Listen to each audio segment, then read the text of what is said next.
Salut, avant que la vidéo commence, je tenais à faire un petit point sur le partenariat Pokélite. Avec la sortie de cette vidéo, le code promo change de fonction, il reste toujours le même, Kira, je vous l'affiche. Mais à partir d'aujourd'hui, ce code promo vous donne droit à 5% de réduction sur toute la partie Tinbox de la boutique Pokélite. Donc la partie Tinbox comprend les Pokéballs que je vous ai présentés, comprend les Tin Cubes avec 2 boosters épée et bouclier à l'intérieur. Ça comprend bien évidemment toutes les Pokébox. Ça comprend également les mini-tins, les valisettes Pikachu.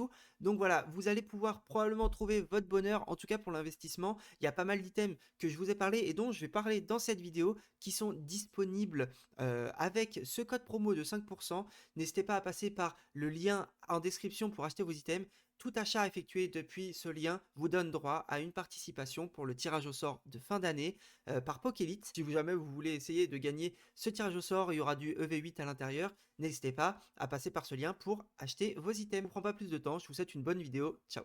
Salut à tous, j'espère que vous allez bien. On se retrouve aujourd'hui pour une nouvelle vidéo où on va parler d'investissement et notamment des investissements qui sont intéressants à faire avant 2025. Pourquoi avant 2025? C'est juste une date, on va dire, subjective. On aurait pu fixer n'importe quelle date. Mais pour certains items, c'est vrai qu'il est important de se fixer une deadline, une date de fin. Parce que sinon, on va repousser de plus en plus l'achat de ces items-là. Et jusqu'au moment où l'item sera devenu trop cher et qu'on considérera que c'est plus assez intéressant de l'acheter. Donc, ce que je vais vous proposer dans cette vidéo et dans 2 ou 3 autres vidéos, car je vais faire la même chose pour plein de sujets différents, histoire que vous ayez en tête les items qui pour moi sont intéressants de récupérer, on va dire, dans des temps assez raisonnables avant que tout augmente. De toute façon, vous savez que tout va augmenter incessamment sous peu. Récemment, par exemple, Faille Paradox, on se rend compte que les prix commencent un petit peu à monter. Donc, il est toujours intéressant de se positionner sur un certain nombre d'items avant qu'il ne soit trop tard. Dans cette vidéo, comme le titre l'indique, on va parler des Pokébox. Alors, j'ai fait le choix de parler de Pokébox assez récentes parce que le but c'est de parler au plus grand nombre. Il est possible que je fasse une seconde vidéo sur les Pokébox, mais avec des Pokébox qui sont beaucoup plus anciennes. Enfin, beaucoup plus anciennes, je parle pas de Pokébox du bloc X non plus, mais je peux parler du bloc XY, du bloc noir et blanc par exemple, peut-être du bloc soleil et lune en fonction d'eux. Dans cette vidéo, je ne vais pas parler de Pokébox à 200, 300 euros ou plus, mais vraiment des Pokébox qui sont aujourd'hui à des prix encore très acceptables, très abordables. Et je vais aussi vous expliquer pourquoi, selon moi, ce sont des bons achats à faire. Donc on va commencer par la plus simple pour moi et on va dire celle qui a déjà commencé un petit peu à monter, donc il faudrait pas tarder si on veut se positionner dessus.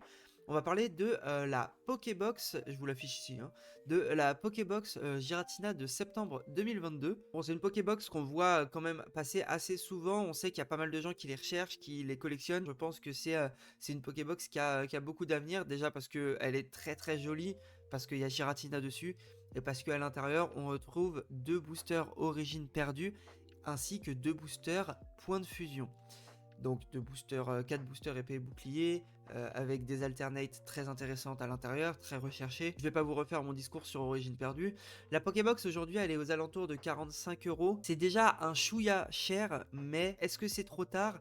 Je pense pas. Alors effectivement, quand on achète ce genre de Pokébox, on achète plus que ce qu'il y a en produit à l'intérieur, parce que si vous voulez juste acheter des boosters origine perdue ou point de fusion, notamment origine perdue, tournez-vous vers des duo packs, ils vous coûteront 12 euros unité, 13 euros unité, et vous en aurez pour votre argent, alors que là effectivement on est plus sur de l'achat.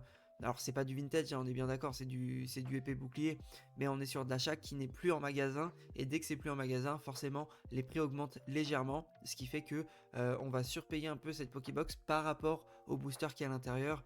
Mais maintenant, en tant qu'item en lui-même, cette Pokébox vaut ses 45 euros sans trop de soucis. Les deuxièmes box dont je voulais vous parler, la deuxième série de Pokébox dont je voulais vous parler, vous allez voir, vous allez peut-être me dire que je suis un peu bête ou que je vais dire ça pour booster un peu les ventes sur Pokélite, mais je vais vous détailler pourquoi je pense ça. Je parle des 4 box destinées à Paradox avec Feu Perçant, Irfoudre, Roc de Fer et Chef de Fer, qu'on peut trouver entre 22, 23 euros à peu près, un peu moins de 25 euros finalement. Et là vous allez me dire, ouais mais cette Pokébox tu leur as un peu craché dessus, t'en parles jamais, enfin voilà, à l'intérieur c'est pas très intéressant. Quand on fait de l'investissement, et ce que j'essaie de vous dire, de communiquer ma façon de penser, et qui est traduite hein, par différentes études et par des sujets que j'ai étudiés dans ma vie, donc enfin où je sais que j'ai des bases là-dedans et je pense avoir une réflexion assez solide sur ce sujet-là. Un des objectifs qu'on doit se fixer quand on investit, que ce soit sur Pokémon ou partout ailleurs, c'est la diversification.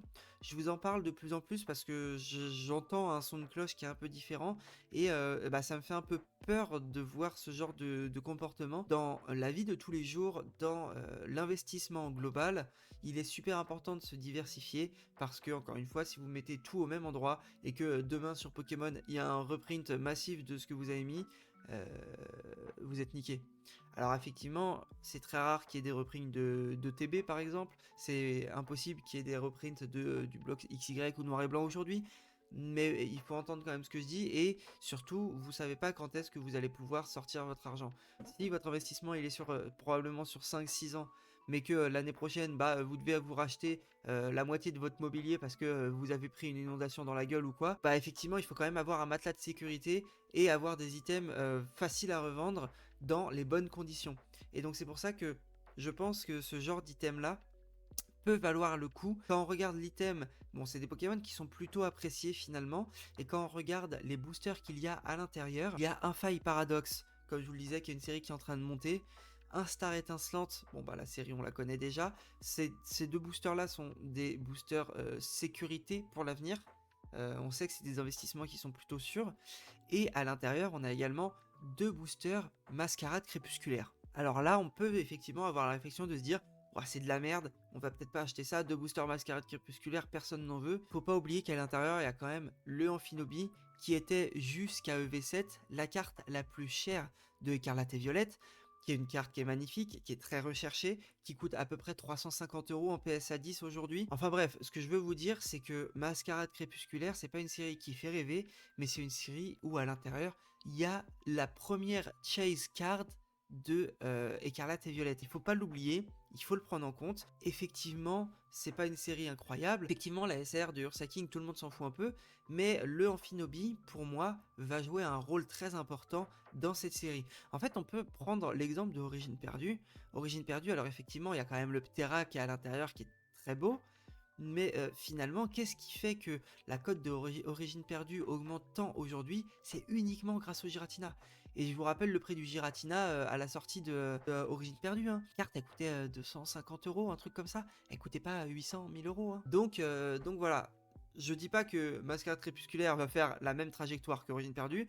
Ce que je dis, c'est qu'il faut quand même regarder ce qui s'est passé dans le passé et voir que Origine Perdue aujourd'hui est portée quasiment uniquement par Giratina. Amphinobi est un Pokémon extrêmement apprécié, notamment des générations un peu plus jeunes. Donc Giratina 4ème génération, Amphinobi c'est plus jeune, donc ce sont peut-être des gens qui dans 10 ans viendront sur le marché Pokémon avec un budget et qui aimeront avoir la plus belle carte de leur Pokémon préféré qui est Amphinobi. Enfin voilà, je pense qu'il faut quand même prendre en compte ça, et une fois qu'on a pris en compte ces données-là, ces Pokébox-là, avec un prix de 22-23 €. Je crois que vous pouvez le toucher à peu près à 22 € sur le site Pokélite en utilisant le code promo que je vous ai donné. Bah, je pense que c'est quand même une super bonne affaire de se récupérer au moins un art set de cette série de Pokébox, parce que Mascarade Crépusculaire, effectivement, acheter une display c'est peut-être pas intéressant, mais acheter des items où il y a un peu de mascarade de temps en temps dedans, bah ça peut vous permettre de faire la différence le jour où cette série explosera, parce que les gens se rendront compte que l'Amphinobi est pas facile à tirer et que il coûte très cher quoi. Ensuite, on passe à la troisième Pokébox, troisième set de Pokébox. Il va s'agir du premier set de Pokébox de Écarlate et Violette. On va parler de Miraidon et Coraidon, sortis en juin 2023. Les Pokébox sont très belles, je trouve, elles sont très très jolies, à l'effigie des deux Pokémon légendaires de Écarlate et Violette. Je vais vous donner les détails qui pour moi me paraissent intéressants. Hein.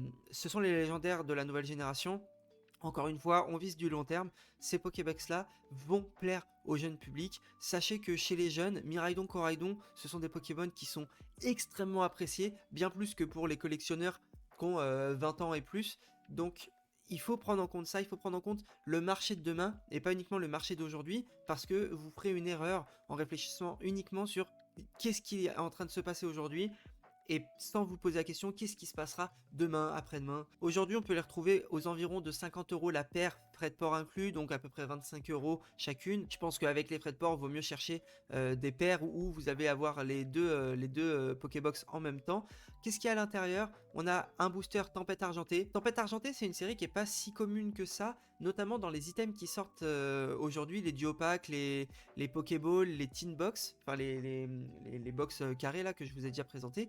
Il n'y a pas de Tempête Argentée dedans. Dedans, il y a du Origine Perdue, il y a du Star Étincelante, il y a du Astre Radieux, mais vous ne trouvez plus de Tempête Argentée. Le seul item récent dans lequel vous allez trouver du Tempête Argentée aujourd'hui, ça va être ce Miraidon Coraidon. Il y a aussi un duo pack, je crois, avec du Tempête Argentée, mais qu'on retrouve plus aujourd'hui. Alors que ces Pokébox là, on les trouve quand même assez souvent aux alentours de 25 € unité, comme je vous le disais. À l'intérieur, vous allez avoir également un booster EV1. EV1, c'est la première série du bloc. Encore une fois, je pense qu'il est toujours intéressant d'avoir quelques billes sur les premières séries de chaque bloc.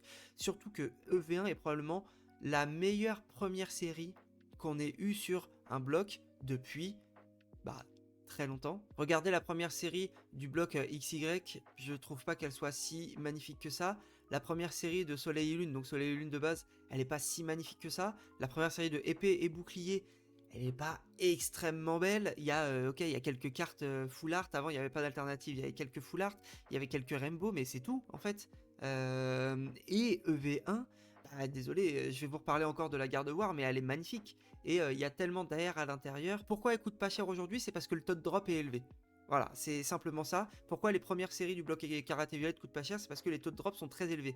Aujourd'hui, les séries coûtent plus cher parce que les taux de drop sont beaucoup plus compliqués. Mais dans le futur, un taux de drop élevé veut dire des gens qui veulent box break. Encore une fois, je vous répète cette mécanique. Plus une série est cool à ouvrir, plus les gens voudront la garder et la box break plus tard. Et plus il y aura de box break, moins il y aura d'items, c'est les conserver. Et à l'intérieur, vous avez également deux boosters Evolution Apaldea EV02, la série la plus sous-cotée depuis très longtemps. Je pense, c'est mon avis. Comme je vous ai dit, je prépare une petite vidéo sur EV2 parce que il faut mettre du respect sur cette série-là. Et voilà, 25 € la Pokébox pour un EB12, un EV1, deux EV2. Je trouve que c'est un investissement qui est extrêmement sûr à l'effigie de deux Pokémon légendaires très appréciés par les jeunes d'aujourd'hui. Pour moi, c'est un sans faute de mettre de l'argent dans cette Pokébox. Finalement, je vais vous parler de la dernière Pokébox de cette vidéo. Dernier trio de Pokébox. Je pense que peut-être vous l'avez si vous me connaissez. Je veux bien évidemment parler du trio du Pokébox Zénith Suprême. Alors oui, on va me dire, oui, mais attends, la Pokébox, elle coûte 35-40 €, il y a 4 boosters à l'intérieur, ça fait 10 € le booster, c'est cher, on peut... Eh, les gars, je m'en fous. C'est un des seuls items qui n'est pas revenu sur le grand public, sur dans les grands commerces. C'est des Pokébox Zénith Suprême, la meilleure série qui soit sortie ces dernières années. Un taux de drop énorme. Encore une fois, les Pokébox Zénith Suprême, il n'y en a plus tant que ça. Parce qu'il y a eu un moment où il y a eu beaucoup de promotions parce que la série se vendait pas. Les Pokébox, on pouvait les retrouver à 19 € je crois dans certaines boutiques. Mais en fait, c'est des Pokébox qui sont beaucoup ouvertes. Et c'est marrant, mais quand vous allez sur eBay ou quoi que ce soit, si vous cherchez des Pokébox vides assez récentes, celles que vous allez trouver en grande majorité, ça va être des Pokébox de Zénith Suprême. Bon, effectivement, c'est du doigt mouillé, donc j'ai pas les stats officielles. Mais ce que je peux vous dire, c'est que Zénith Suprême, c'est les Pokébox qui ont été le plus ouverts des dernières années, des dernières sorties, parce que, encore une fois, c'est Zénith Suprême, parce que c'est une série qui est trop cool à ouvrir. Et en fait, il y a eu énormément de Pokébox du trio de Zénith Suprême, mais finalement, aujourd'hui, c'est pas si facile que ça de se les procurer. Elles sont aux alentours de 35-40 €. Bon, effectivement, à l'intérieur, on a des boosters qui valent moins cher que 40 €, donc à l'unité moins cher que 10 €. Si vous achetez dans des coffrets, par exemple le coffret Pikachu à 45 €, vous allez avoir des boosters à, je sais pas, c'est 9,20 €, un truc comme ça. Donc effectivement, c'est un peu moins de 10 €. Maintenant, c'est un item, le coffret Pikachu, qui est ressorti dans de très grands exemplaires. La Pokébox, elle n'est pas ressortie. Et en fait, en termes de rareté, je considère que c'est plus intéressant d'acheter une Pokébox Zénith Suprême à 40 € qu'un coffret Pikachu à 45 € avec un booster en plus à l'intérieur. Je sais pas ce que vous en pensez, dites-moi en commentaire si vous pensez que je maxe un peu trop sur cette série, mais pour moi voilà, 35 même 40 € pour une Pokébox Zénith Suprême, c'est pas déconnant, et je pense que dans l'année qui va arriver, ça va être très compliqué de se les procurer à moins de 50 € parce qu'il y aura probablement plus beaucoup de réassorts de Zénith Suprême, il reste encore probablement quelques coffrets Pikachu, mais c'est à peu près tout. Les nouveaux items qui sont sortis en septembre, ils sont sortis en exclusivité aux US, hein, le coffret que je vous ai présenté, Rayquaza Kyogre, qui est magnifique d'ailleurs, je vais bientôt le commander là, donc je pourrais vous le présenter en vidéo. Et bah voilà quoi, c'est tout. Enfin, pour moi, il n'y a rien d'autre à dire sur cette série. Bon, dans cette vidéo, je vous parle pas de ces Pokébox là, le trio Evoli, je vous en ai déjà parlé. C'est une Pokébox qui coûte plus cher aujourd'hui que celle que je vous ai présentée. On est aux alentours de 80 à 90 € pour chaque Pokébox. Un petit détail, n'oubliez pas si vous la voulez d'acheter celle avec le logo. Alors je vais pas pouvoir le montrer correctement, mais avec l'arbre ici, c'est le logo mixte emballage, ce qui signifie que cette Pokébox est française et donc qu'à l'intérieur, vous aurez bien un booster Soleil et Lune, probablement Alliance Infaillible. Il y a peut-être d'autres séries qui traînent à l'intérieur, mais c'est souvent le cas, c'est souvent du Alliance Infaillible. Voilà, je vous la présente pas parce que c'est une Pokébox qui parle à moins de gens en termes de finances en fait, hein, qui est 2 fois plus chère que celle que je vous présente aujourd'hui, mais qui pour moi a encore aujourd'hui un prix assez abordable. 2 évolutions célestes, un Alliance Infaillible, bah je sais pas ce que vous voulez de plus quoi. Globalement pour 80-85 €, je pense que c'est un des investissements les plus fiables possible. Écoutez, j'espère que cette vidéo vous a plu. Si jamais vous voulez un deuxième épisode avec des Pokébox un peu plus vieilles, avec des Pokébox un peu plus de niche, un peu plus rares, n'hésitez pas à me le faire savoir. J'ai beaucoup de data à vous donner là-dessus. Moi, ça serait avec plaisir de vous les partager. En tout cas, si cette vidéo vous a plu, n'hésitez pas à lâcher un petit commentaire, un petit like, ça fait toujours plaisir. N'oubliez pas de vous abonner, ça soutient la chaîne, ça aide pour le référencement, ça aide pour l'intégralité de ce que je fais. Et n'hésitez pas également à me rejoindre sur Instagram, on commence à activer le compte. Je suis trop heureux. Le partenariat avec Pokélite se passe très très bien. J'espère que de leur côté, ils sont aussi également satisfaits de cette première semaine, on va dire, de partenariat. Et bah, je vous remercie également parce qu'il y a beaucoup de commandes via mon lien, via les codes promo. Et en fait, bah, ça permet du coup de valider le fait que ce partenariat était une bonne chose pour eux comme pour moi. Et dans les prochains jours, restez bien connectés car je vais vous proposer le même contenu pour les ETB et pour les displays. Donc tenez-vous bien proche de vos notifications. Vous allez avoir du beau contenu qui va arriver dans les jours qui arrivent. Écoutez, c'est tout pour moi. J'espère que la vidéo vous aura plu. Je vous dis à la prochaine. Ciao.